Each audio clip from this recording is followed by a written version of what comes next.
sana. Laikipia North kuna baadhi ya mashule ambaye wamefaidika kutokana na huu mradi wa lisha, na unajua kwamba mara mingi mtoto akikosa kula hata ni vingumu huyo mtoto akae na amakinike katika kusoma darasani. Kwa hivyo mimi naiona kwamba ni mradi ambao unafaa zaidi kutiliwa maanani na wote wale ambao wako na wito na roho ya utu na ubinadamu. Lisha project ni mbego nini nyitanite niguo tuhote kuhurana na ng'aragu irathi-ini citu.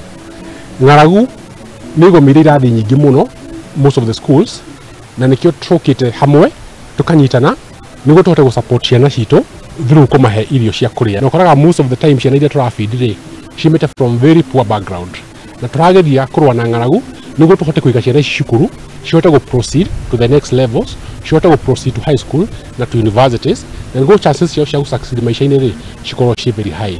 Lisha project na program nyingi, and one of the program tukorwo nayo tumitaga adopt a meal. Adopt a meal ri tunyitanaga na ciana iria most vulnerable, tugaciconnect na well wishers makahota kuriha irio o thani. Nigucokia ngatho ni undu wa rani o muthi ya Lisha project ya kuhakikisha ciana citu ni ciathoma na ile macukuru-ini na njira ya gucihe irio.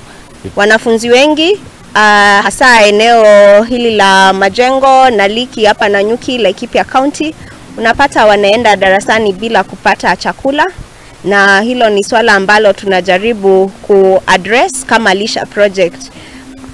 Tulianza mwaka wa 2021 na hadi saa hii ni mwaka wa 3.